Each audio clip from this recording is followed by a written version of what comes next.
ગાલા assignment book ધોરણ 10 પ્રશ્નપત્રક 3 એ આપણે લઈને આવ્યા છે 10મા ધોરણના વિદ્યાર્થીઓ માટે. God bless you. પ્રથમ પ્રશ્ન છે, આ 24 માર્ક્સ છે. બેઠા લાવવા માટે તૈયારી કરજો બાળકો. અપચાના ઉપચાર માટે નીચે પૈકી કયા પ્રકારની દવાઓ હોય છે? અપચો, એસિડિટી થાય છે તે એન્ટાસિડ. અપચો, એન્ટાસિડ. ફોર્મિક એસિડમાં કેટલા કાર્બન હોય છે? ફોર્મિક એસિડમાં એક જ કાર્બન હોય છે. પૈકી કોનામાં નાના આંતરડાની લંબાઈ ઓછી હોય છે? જુઓ, અહીંયા જે શાકાહારી પ્રાણીઓ હોય છે, જે પ્રાણીઓ હોય છે એમનામાં નાનું આંતરડું કેવું હોય છે? નાનું હોય છે, એટલે ગાય. આપેલ પરિપથનો સમતુલ્ય અવરોધ કેટલો હોય છે? તો R1 + R2 કરવાના, એટલે 4 ઓહ્મ આવશે. બહિર્ગોળ લેન્સનો પાવર +5.0 D હોય તો તેની કેન્દ્ર લંબાઈ +20 cm આવશે. આંખની અંદરની પ્રવેશતી પ્રકાશની માત્રાને કોણ નિયંત્રિત કરે છે? અંદર જે પ્રકાશ પ્રવેશે છે ને એને કનિનિકા નિયંત્રિત કરે છે. પ્રકાશને નિયંત્રિત કનિનિકા કરે છે. વિધાન ખરા છે, ખાલી જગ્યા પૂરું. આલ્કિનનું સામાન્ય સૂત્ર. આલ્કિનનું સામાન્ય સૂત્ર છે CnH2n આવશે.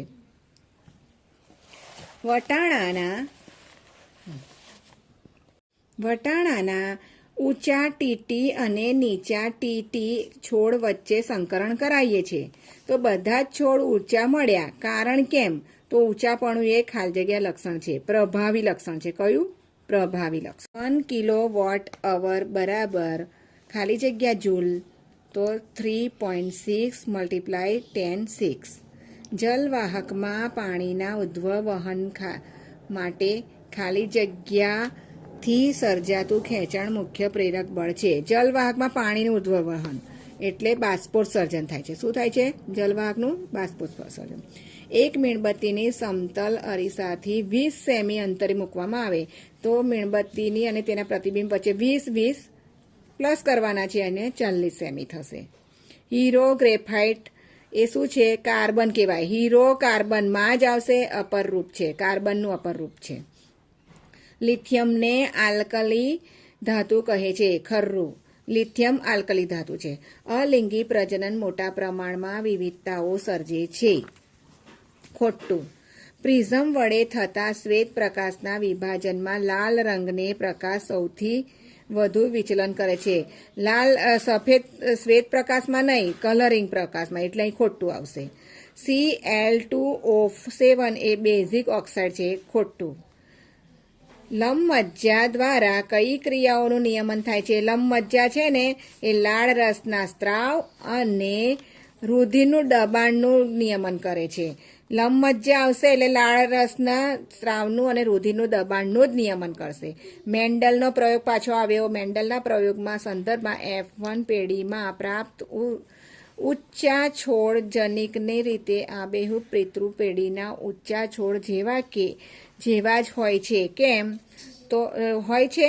ના, કારણ કે પેઢીના છોડ ટીટીના હોય છે. કેટલા હોય છે? ટીટીના હોય છે. લાલ રંગના પ્રકાશની તરંગલંબાઈ ભૂરા રંગના પ્રકાશની તરંગલંબાઈ કરતાં આશરે કેટલા ગણી હોય છે?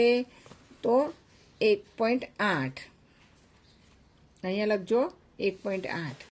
બંધ બેસતી ના હોય તેવી જોડ લખો તો અવરોધ Q/T એ પ્રકાશ પરાવર્તન છે, એટલે ઓક્સિજનનું C આવશે. અહીંયા C આવશે.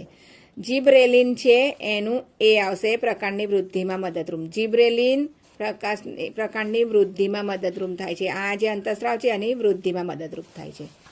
સર્વાહારી કોણ છે? સર્વાહારી કાગડો માંસ અને દાણા બધું ખાય છે, તેથી એને સર્વાહારી કહેશે. અને મૃતભાસી એટલે મરેલું ખાય છે માંસ, એ શિયાળ છે. તેથી અહીંયા C આવશે અને અહીંયા D આવશે.